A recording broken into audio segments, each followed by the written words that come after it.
Goedemorgen,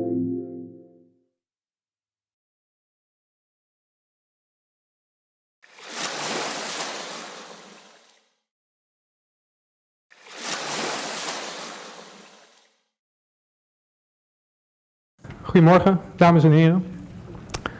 Good morning, ladies and gentlemen. Bij het lezen van de titel van dit symposium, de groei van mens en mensheid. U zult ongetwijfeld een beeld opgebouwd hebben van innerlijke groei. You probably will have constructed an image of inner growth, of knowledge or wisdom perhaps. Want als u naar dit symposium bent gekomen, At least that is what we hope, because if you came to this symposium to grow a few inches, we have to disappoint you.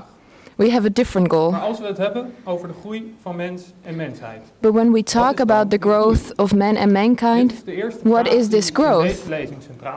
This is the first question in this lecture, in which we will share with you some essential basic principles in order to answer this question correctly. Let's start with our daily life. Our experience is that we can learn every day, we can grow every day. For example, on a day like today, you came to this symposium with the expectation to learn something, in this case about growth itself. So we can experience growth every day. Although we will probably say that on some days we grow more than other days. We will recognize that when we look back on a particular day, we can say that we have grown to a certain degree.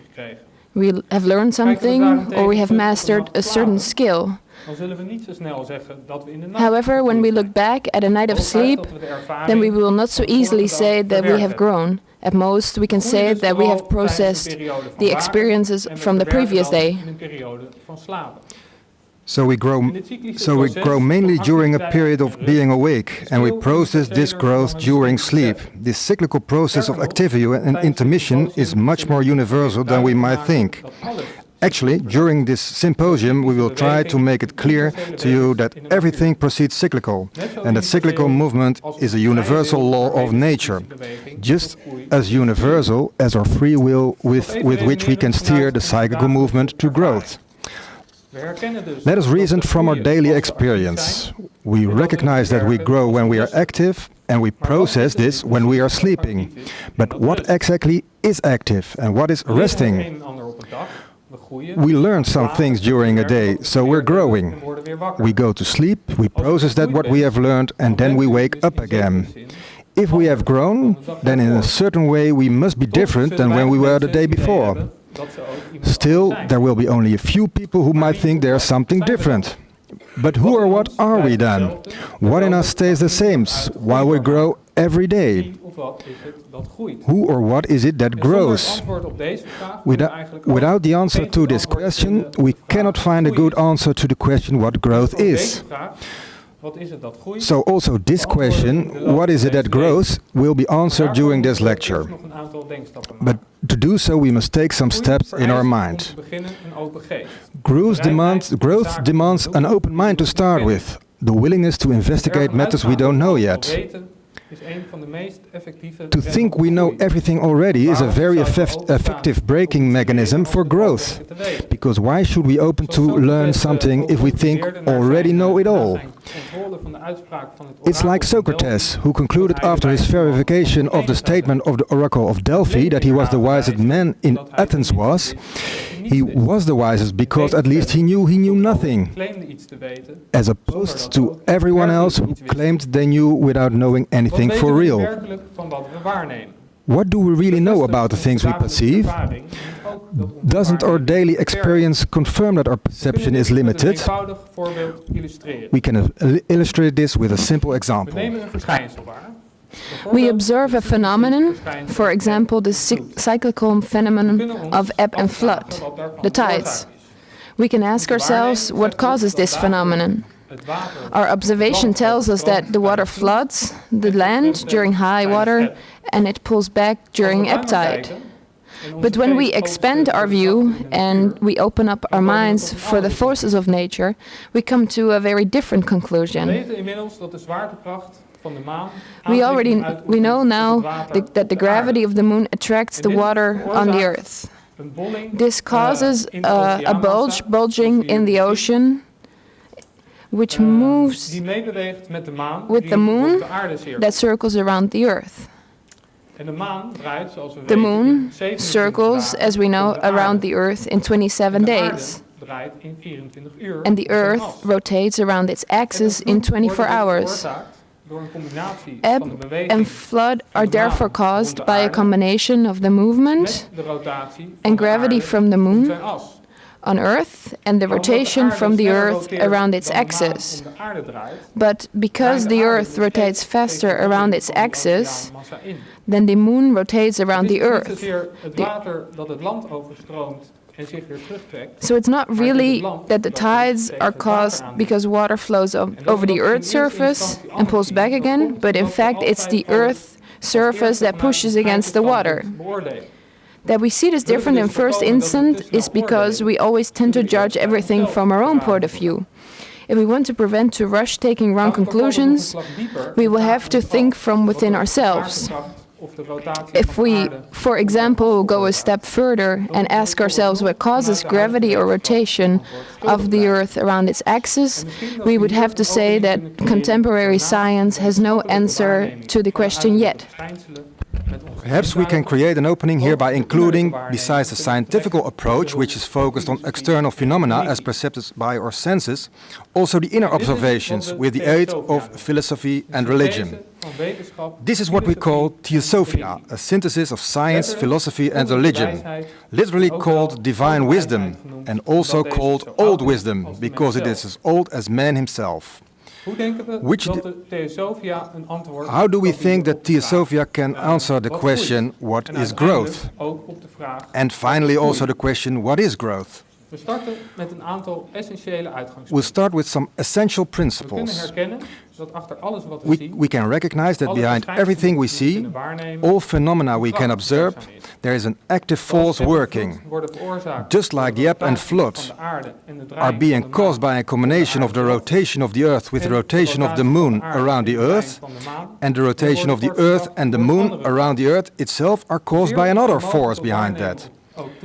As much as our capacity to observe increases, each time we come to the conclusion that behind every phenomena there is an active force, that in itself is a phenomena of the force behind it, etc., etc. And in consequence you can say that the force behind the phenomena is always there, it has always been there, and it will always be there. The basic assumption of Theosophy is that the reality, the force behind all matter, is boundless. In the book The Secret Doctrine, written by H.P. Blavatsky, the founder of the Theosophical Society, this basic assumption is formulated as follows. An omnipresent, eternal, boundless and immutable principle which transcends the power of human conception and can only be dwarfed by any human expression or similitude. There is one absolute reality or force which antecedes all manifested conditioned being. What does this mean? Everything that is embodied is limited. We are embodied beings, therefore limited in our observations. We cannot comprehend the absolute reality with our limited human mind. Knowledge of this absolute reality would make us omniscient, all-knowing, and would render all growth redundant, unnecessary. Therefore, we find in this principle in particular the motivation for growth. The bigger our capability to see the force behind the phenomena, the more we can learn, and the more we can grow, endless growth. Eveneens grenzenloos. En dit is de paradox. We zijn dus als wezen, als belichaamd wezen beperkt. This is therefore the paradox. We are limited as a conscious being, but as a part of the boundlessness we have in potential all opportunities and possibilities in us. How can we imagine this? The boundlessness can also be imagined as an endless ocean in which we are all drops. Just like a real ocean, this one doesn't stand still, but is constantly moving. Everything flows, said the Greek philosopher Heraclitus. And we recognize this immediately in the manifested world. But also when we look at the inner processes, we come to the conclusion that movement is the only reality. In the secret doctrine, this is also called the big breath. And this basic thought we can be recognized in all religions. In Hinduism, one says, this universe lives in, originates from, and will turn to Brahma. The Apostle Paulus states in the Bible of Christianity, because in it we live, move, and we are. In the Islamic Quran, we find the following sentence: we belong to Allah and we will return to Him. In the Tao Te Ching from Lao Tse is stated, the movement of Tao is returning to itself. And in Buddhism, one speaks of a dewdrop which flows back into the radiant ocean. So in all religions, we find this thought of movement. Not as much the external movement, the drop and the breath must not be taken literally, but it is the inner process that it's talked about. And just like in our example about growth during a day, we can recognize this as an inner process. And this, of course, can be concluded for life as a whole. But the question is, what moves? In what do we grow? What grows? This boundless force behind everything we observe is also called the ocean of consciousness or life. So, what grows? Consciousness or life. What is it that grows every day? It is us, growing as conscious beings. We don't have consciousness, we are consciousness. Consciousness that is in essence boundless. In the heart of our being, we are like drops of this boundless ocean of consciousness. In essence, this boundless ocean of consciousness ourselves. However, as we embody ourselves as distinctive drops of that ocean, we are constantly busy to learn how to express the hidden force of boundless consciousness. Everyone in his own way and in his own tempo, because this goes for men, animals and plants, but also for an atom, a planet or a star. But because this ocean of consciousness is boundless and flows through everything, we also state that everything is consciousness, or everything lives.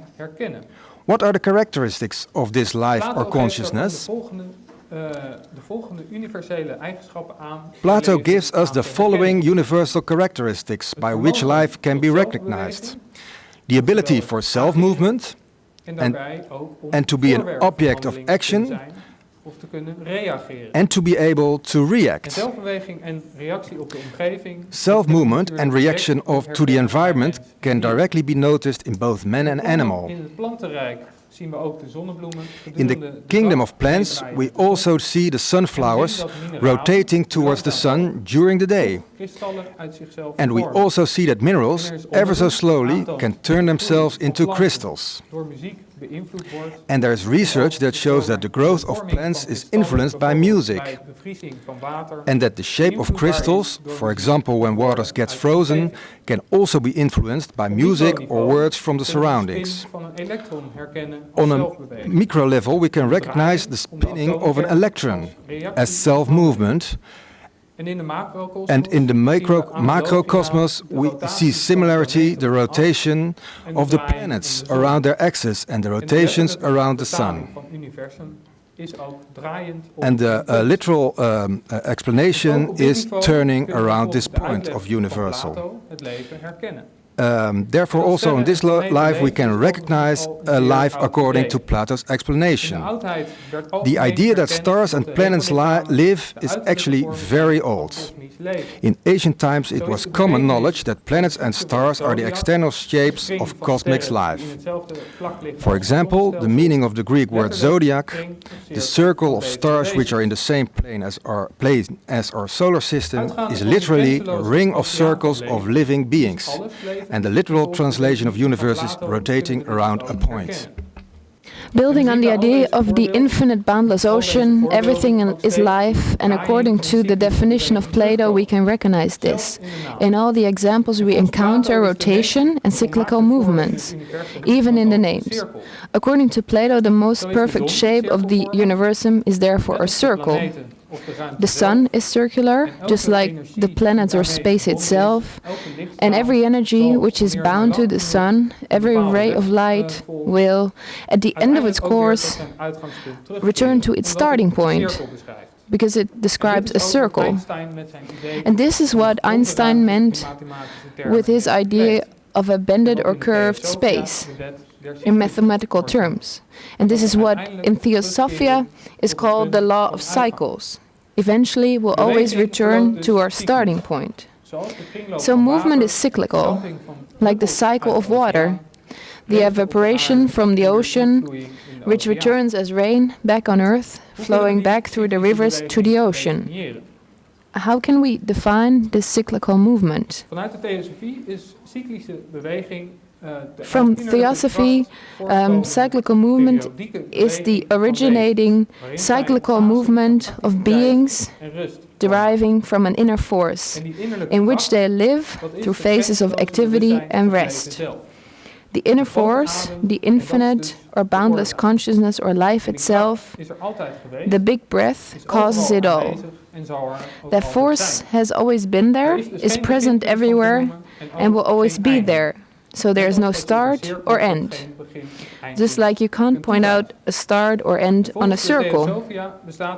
According to Theosophia, there is no creation from nothing and no absolute end to which we all move.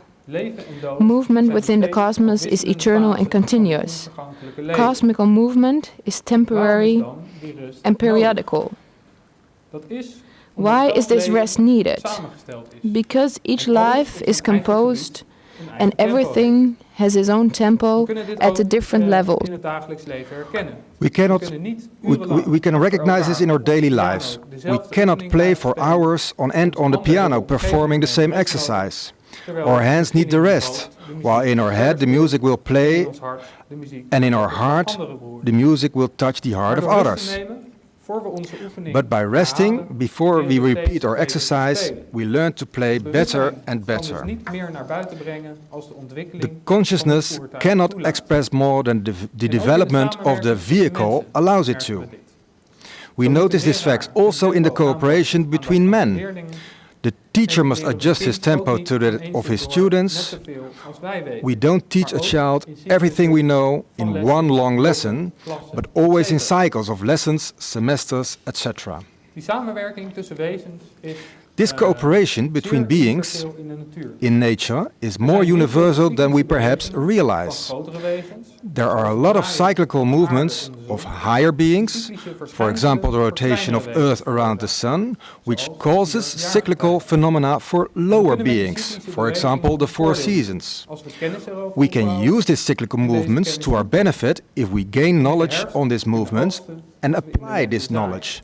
To harvest in autumn, one must sow in the spring. The cyclical movement of one life creates possibilities to be used by other consciousness.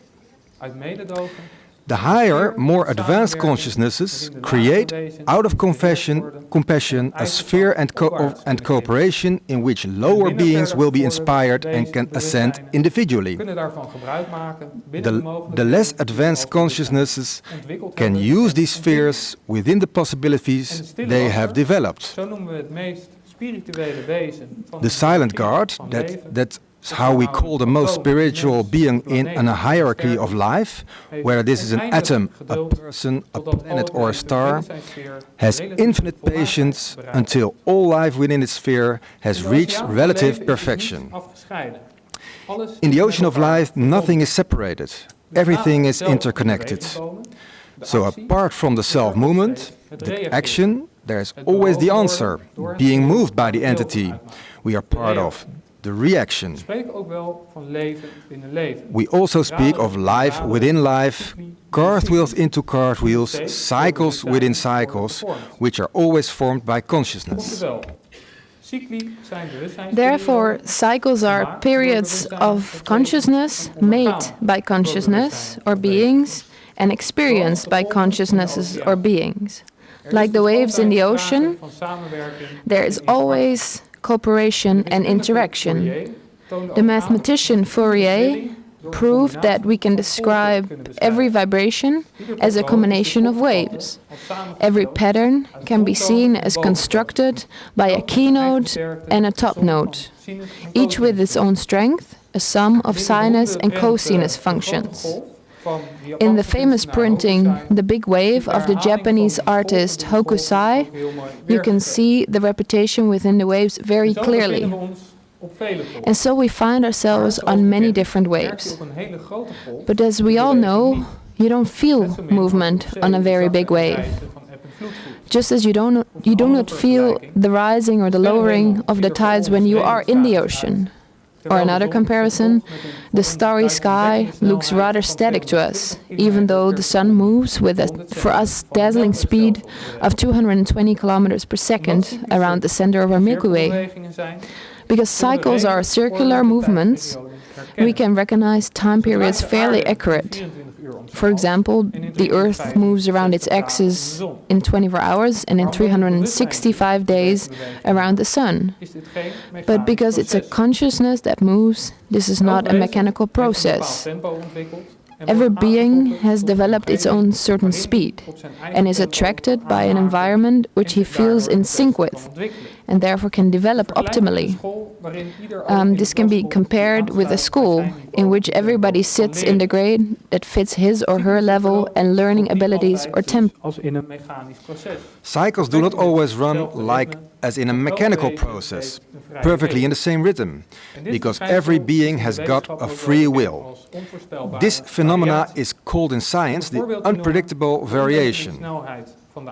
To give an example, the rotation speed of our Earth is not completely predictable. We sometimes have to add a leap seconds because our Earth rotated just a bit quicker or slower than we had calculated or expected. This is the fundamental free will. The same free will who gives us the ability to move through a cycle in our own tempo or speed. Just like in school. If you pay little attention to the lessons, even if you're smart, you will fail the grade. If you pay attention and learn hard, you can help your fellow students and possibly even skip a class. And the combined tempo of students and teachers determines ultimately the tempo of the group. This we also recognize in the third basic assumption of Theosophy. In short, the fundamental equality of all souls with the boundlessness and the obligatory pilgrimage for all souls. Before we go into what this pilgrimage looks like, we first ask ourselves why it is obligatory. An old Latin saying states that nature doesn't take leaps. In other words, you can't climb higher on the ladder without taking the necessary steps in between. This also accounts for all life, because all life is part of this boundless ocean of consciousness, as we stated earlier. That is also why there is fundamental equality of life. Furthermore, all souls have free will. The pilgrimage is, however, obligatory, but you decide for yourself, based on your free will, how and in what tempo you participate. How we think and act in this life creates the causes which we will work out in coming lives. All our lives are connected through an inevitable chain of cause and effect. In this eternity, we already lived countless lives, and with that we have walked a unique path of development. We are never exactly the same, but we're equal. Who or what has caused our current cycle? We did this ourselves in previous cycles. We make our own cycles with our free will. We make our cycles based on interaction with the whole. And in every cycle, we can decide to learn more or learn less. just like all beings, life, and consciousnesses around us. Therefore, no cycle is exactly the same, and this is the chance for growth. We can see all cycles, therefore, as a spiral staircase. All beings have always been there and will always be there, but always growing. Growth in consciousness, we're building insight and understanding and capabilities, and these are never lost throughout our different lives. What does this pilgrimage look like? In Theosophy, this journey is also described as the development from an unselfishness godly spark to a conscious God. This unself-conscious godly spark we can see as a drop coming from the boundless ocean of consciousness, a core of consciousness which descends from the spiritual world slowly into matter, creating consciousness while doing so, and then slowly ascending again from matter towards the spiritual worlds, taking with him all experience and lessons from the external world until that drops of dew flows back into the boundless ocean. You can recognize this also on a small scale. Think about your self-conscious childhood and the short unconscious phase when waking up in the morning. But also when we enter a new specialism or start a new project, we can recognize this cycle. What is the goal of this pilgrimage? This question is very important to us because, in other words, it's the question of the meaning of life. The goal of this cycle and the cycles within it is inner development. The development or evolvement of the boundless possibilities that hide in our consciousness. You could call it progressive evolution, but then you should use the old Latin meaning of the word evolution, namely evolution, development. You unwrap that what is already inside you, you bring into the open all the wisdom and powers that already slumber inside you. Our potential is boundless. All beings in the oceans of life carry all possibilities of that oceans in them. In every cycle, a characteristic of our consciousness can be activated.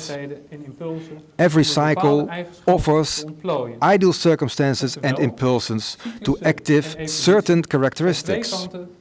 In other words, that means that cycles and evolutions are two sides of the same coin. Every cycle is a sort of evolution, and every evolution is cyclical. Whether or not we use these chances and opportunities is up to us. There is fundamental free will. What can we conclude from this? Each individual life can be seen as a water drop of the boundless ocean of consciousness. Everything originates from the same unity. Within this ocean of life, nothing is separated, everything is connected, and we grow in, of, from, through, and with each other. And this growth is boundless and eternal. Hereby, we consequently take consciousness as the driving force behind all, as a starting point. Growth is therefore inner growth. This means in order to understand growth, we also have to start looking with our inner eye. Externally, we can obtain knowledge of the external side, but not of the cause. Just like when you want to understand somebody's behavior, you would have to get to know his reasons. The vehicle actually follows the driver. If this thought is fairly new to you, then see it as a basic hypothesis, a statement that you can study, one you can return to. Bringing out eternal consciousness happens constantly. Motion is the only reality, and this motion occurs cyclically. Nothing occurs only one time. There's always repetition, but never exactly the same. But every second we can learn and take our lessons. Even though we have hardly paid attention at some moments, there's always something to learn.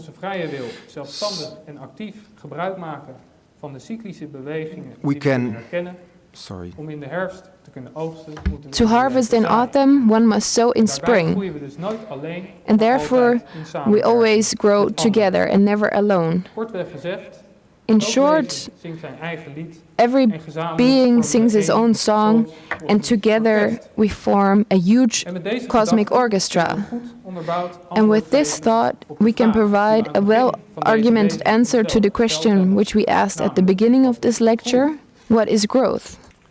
Groei kunnen we dus nu We can now definiëren define growth cyclische as the ontplooiing van in essentie cyclic evolution grenzeloos of an in bewustzijn. essence boundless Als het consciousness. groeit, is er dus niet zozeer sprake When you van grow, there is toename not van iets, specifically maar wordt an er increase eerder of iets something, ontplooid, but we can say that something that had already inside of you has been evolved. You are in a sense boundless consciousness that evolves itself cyclically. Die we ook op onze eigen wijze proberen How you can do this, we will try to clarify this today and tomorrow in the following sections. is ook waarom we elke dag wakker worden, waarom we willen leven. And this is why we wake up every day and why we want to learn, and this is the motivation for growth. How you can do this, again, we will try to clarify this in the following lectures. I would like to end with a quote from Gottfried de Perucker, the fourth leader of the Theosophical Society.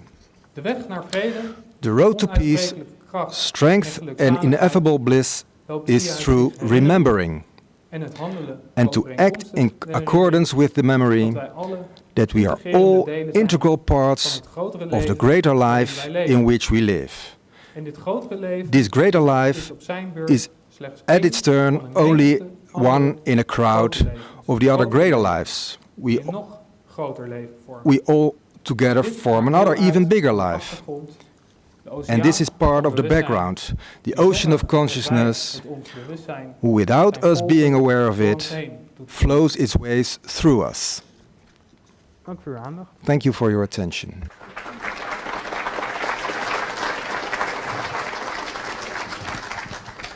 Goed, dames en heren. Er is nu even gelegenheid om... Well, ladies and gentlemen, there is some possibilities to ask some questions to Erwin about the things he said to us.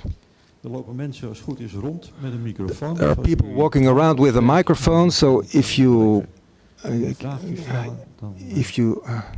put up your hand, you can ask questions. Heel rustig. It's very quiet. It's all. Te weinig koffie gehad vanochtend. Did you have enough coffee this morning, or did you understand everything? Ja, ik vraag me zo af. I wonder. Die grenzeloosheid. This boundlessness. Dan maak je zelf een hele ontwikkeling door. Then you develop yourselves, and then you get back to the point where you started from. And then you ask yourselves, why do we do that? If you return to the point where you started. Well, it's not that you get back where you started, but you learned a lot and you take with you that experience. So the idea is, and the goal is, that spiral staircase you take, you grow and you have more experience and you learn more. This evening we will get into our beds and then we have the experience of this last day, and then we have learned today, and that is what we take with us. So that's the goal.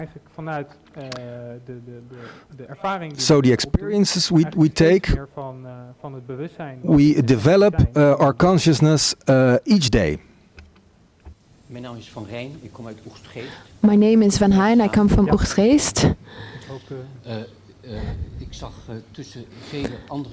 I saw, amongst others, quotations, the quote from the Apostle Paulus.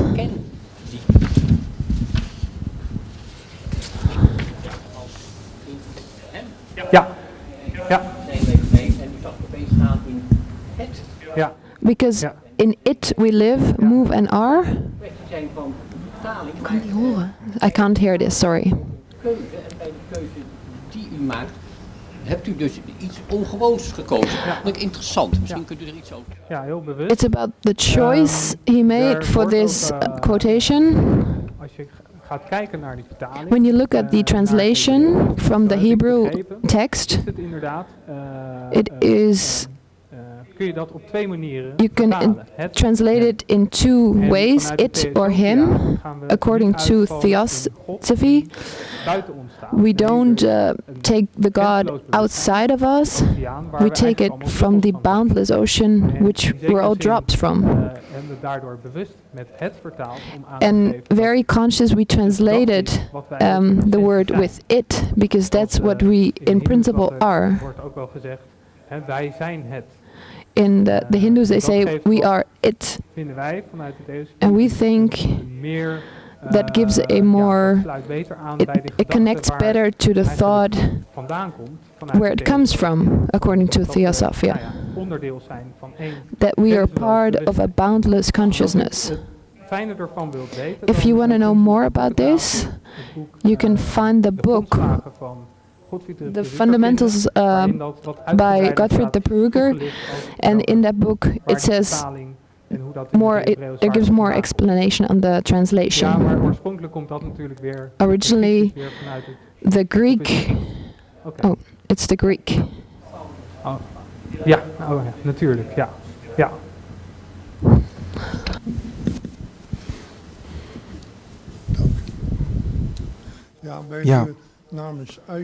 My name is Onion. I'm from The Hague.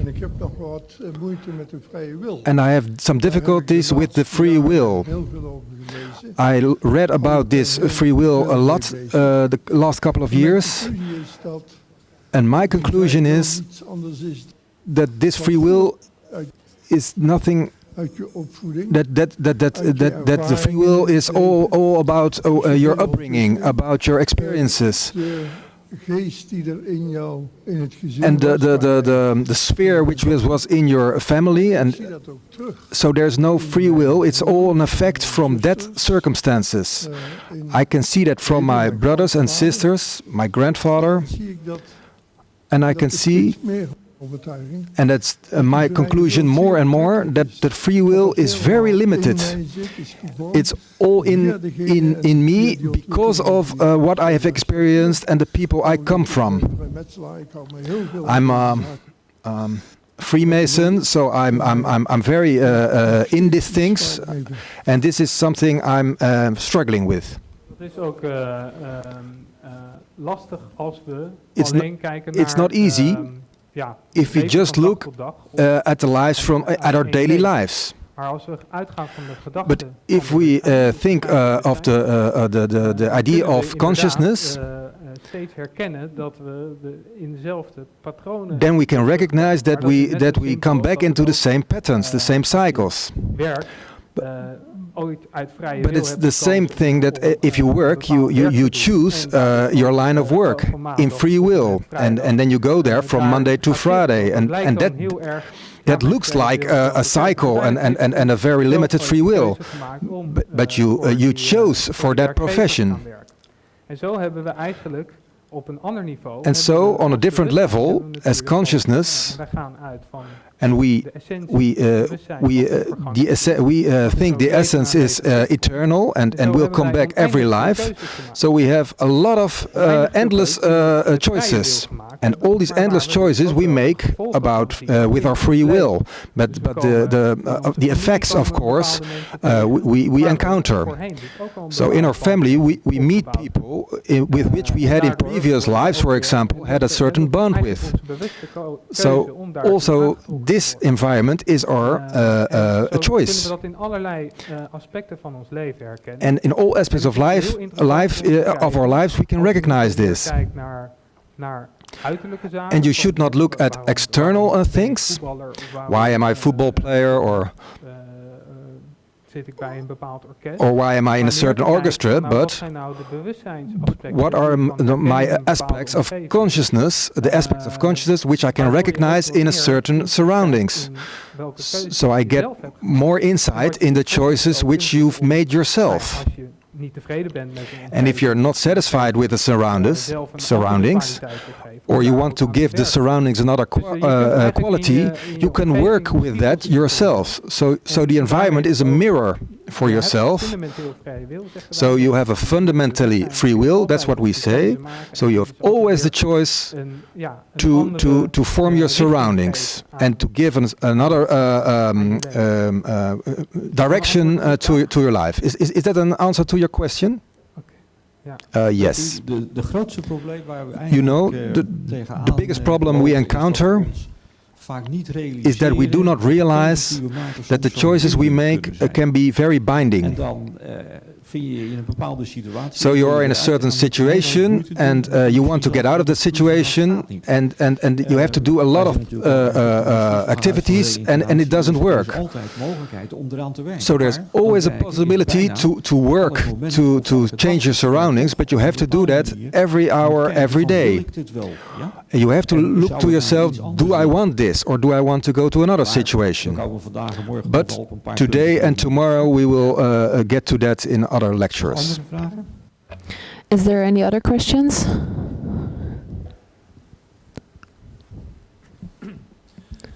Mijn naam is Francis, ik kom uit Zaandam. My name is Francis, I come from Zaandam. You suggested that we could see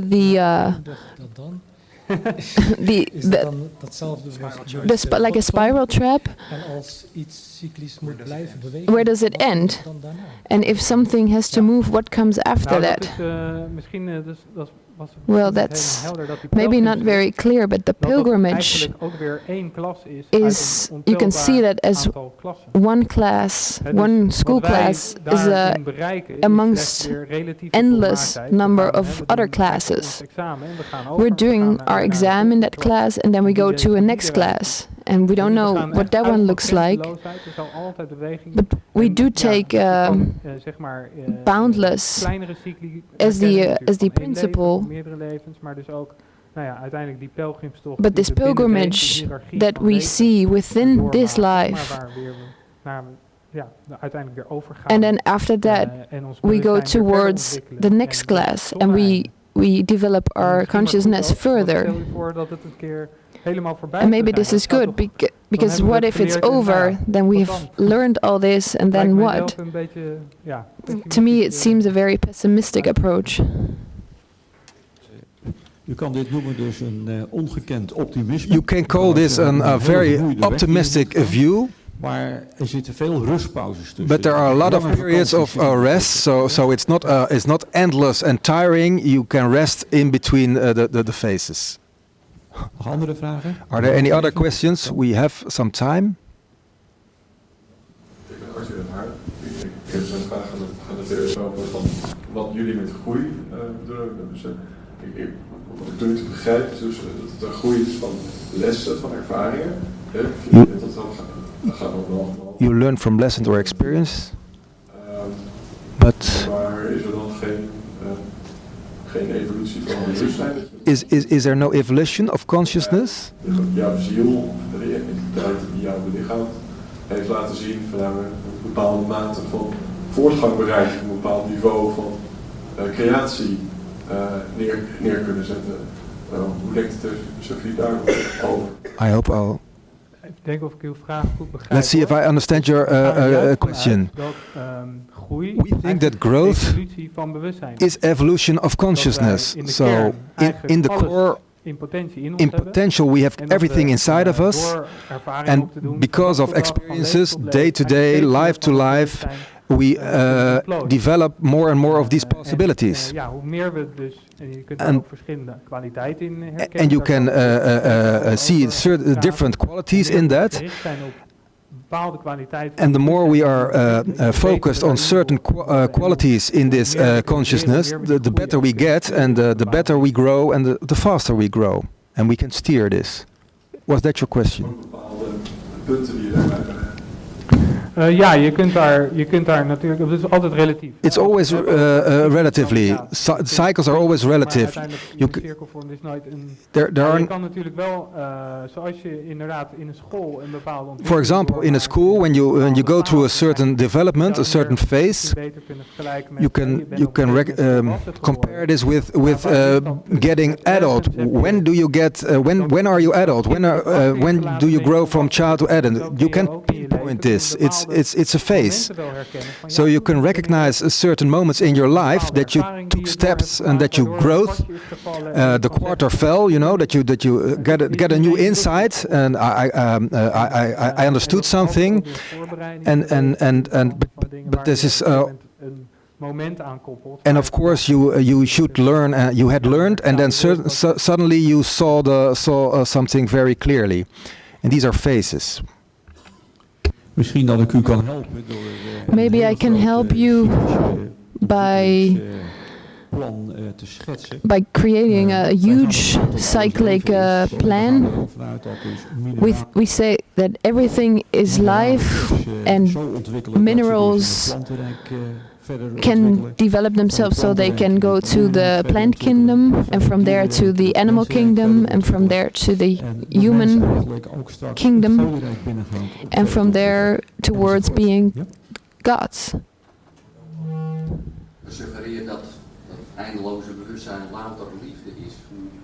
It's being suggested that the development of consciousness dat daar alles in gedragen wordt en daar eigenlijk de ontwikkeling plaatsvindt. Ja, dat hangt er natuurlijk ook af wat je onder liefde verstaat. It depends what you think is love.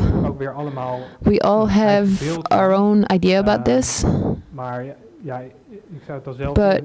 Wordt ook wel gesproken van liefde met een grote letter L. But love with the capital L. Eigenlijk dat zien als een soort van. We can see that as a binding force. Waar je eigenlijk mededogen als een. Where compassion, where you can see compassion as the highest form of that. In essence, we're all one, and we can work on this unity consciously, which we are in essence. And compassion is a very important, or actually the driving force behind that. So we could describe it like that. Okay. I think that we're ready for the next presenter. Erwin, thank you.